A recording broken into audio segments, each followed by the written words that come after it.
नमस्कार, yoga my life पे आप सबका स्वागत है। आज हम बात करेंगे श्रीमद् भगवद गीता पे, श्रीमद् भगवत के रहस्य पे।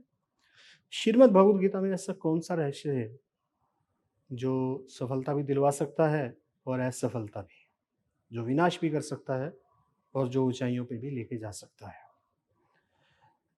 एक ऐसा फार्मूला, एक ऐसा मंत्र जो है श्रीमद् भगवद गीता में दिया हुआ है, जो भगवान श्री कृष्ण अर्जुन को बताते हैं।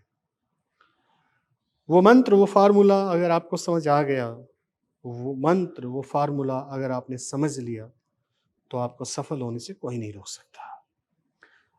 वो मंत्र जब अर्जुन ने समझा था, तो निश्चित तौर पे उसको सफलता मिली ही नहीं।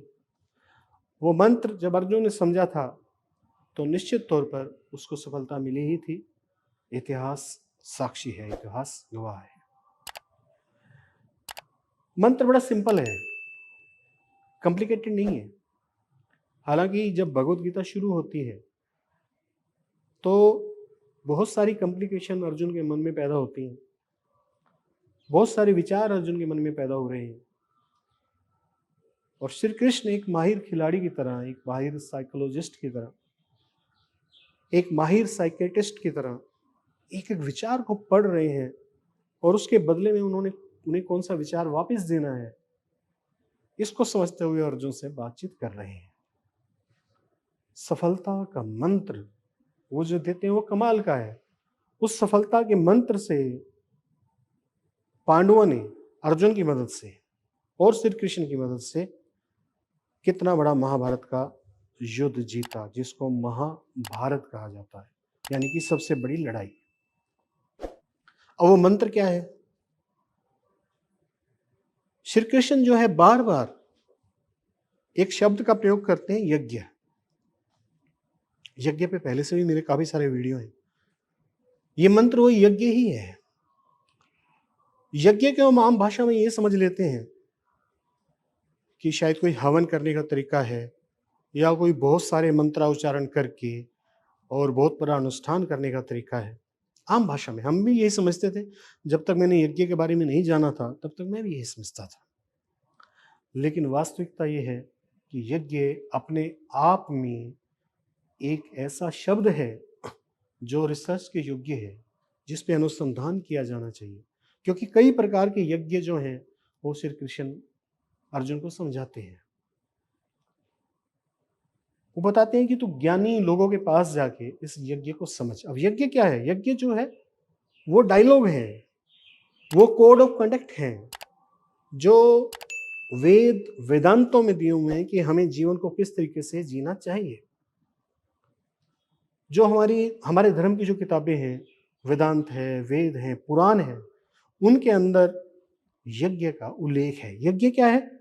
यज्ञ कोई अनुष्ठान नहीं है, यज्ञ कोई हवन नहीं है, यज्ञ कोई बहुत सारे पंडित जनों को बिठाकर किया जाने वाला वेदों का गान नहीं है कि उसमें वेदों की कुछ जो ऋचाएं हैं वो पढ़ी जाए। नहीं, यज्ञ वो कर्म है जो दिए हुए हैं कहाँ पे? हमारे वेदों में।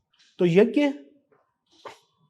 यज्ञ से हम ये बात समझते हैं कि वो कर्म जो दिया हुआ है शास्त्रों में, वो कर्म जो हमें करना चाहिए। और उसकी सिंपलेस्ट फॉर्म जो भगवान श्री कृष्ण ने अर्जुन को बताई, जो गीता का सबसे बड़ा रहस्य है, वो है कर्म, एक्शन। कोई भी मैं काम कर रहा हूँ, अभी मैं आपके लिए वीडियो बना रहा हूँ, आप देख रहे हैं, मैं बोल रहा हूँ, ये कर्म है। अगर इस कर्म के पीछे मेरा कोई उद्देश्य है, तो ये यज्ञ नहीं है। जब कोई भी कर्म किसी भी प्रकार का उद्देश्य रहित हो जाता है, उसके पीछे किसी प्रकार का कोई उद्देश्य नहीं होता, किसी प्रकार की कोई ऐसी भावना नहीं होती जिससे फायदा उठाया जा सके, तो वो यज्ञ बन जाता है। ये गीता का सबसे रहस्यमय नियम है, जिससे कोई भी व्यक्ति, चाहे वो किसी भी धर्म का हो, किसी रेस का हो, किसी देश का हो, वो निश्चित तौर पे सफल होगा ही। कोई भी आप काम करते हैं। अब इस नियम को, अब आप सोच रहे होंगे कि अगर मैं कोई भी काम करता हूँ, उसके पीछे मेरा कोई उद्देश्य नहीं होगा, कुछ कमाई करने का उद्देश्य नहीं होगा, तो फिर मैं उस काम को करूँगा क्यों? वास्तविकता यही है कि हमें जो मिलता है उस यज्ञ के द्वारा मिलता है। जितनी हम मेहनत करते हैं उसमें जो निष्काम भाव से किए हुए जो कर्म होते हैं, जिनको हम यज्ञ बोलते हैं, उन्हीं के कारण हमें फल मिलता है। अगर आप असफल हैं तो इस बात को समझ लीजिए कि निष्काम भाव से किए हुए कर्मों में कमी आ गई है।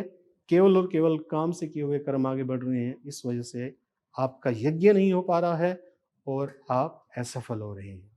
यज्ञ को संस्कृत में यज्ञ भी बोल देते हैं और यज्ञ भी बोल देते हैं। मैं यज्ञ शब्द का प्रयोग कर रहा हूँ, यज्ञ बोल रहा हूँ, तो अगर आप उसको यज्ञ समझते हैं तो यज्ञ भी वही है जो यज्ञ है। आज के लिए इतना ही। वीडियो देखने के लिए बहुत बहुत धन्यवाद। Thank you very much. आपका दिन मंगलमय हो।